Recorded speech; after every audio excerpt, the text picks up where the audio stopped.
Chamaram os veterinários pra ver o que ele fazia. Deram ponto no cavalo e ainda eu lembro do dia. E ele com tanta dor que chega as carnes tremiam. Deixou o cavalo na festa, que caminhar não podia.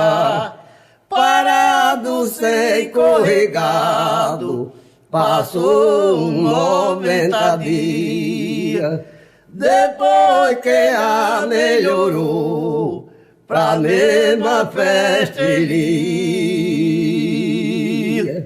Levou o cavalo pra casa, disso a gente sabia. Debaixo de um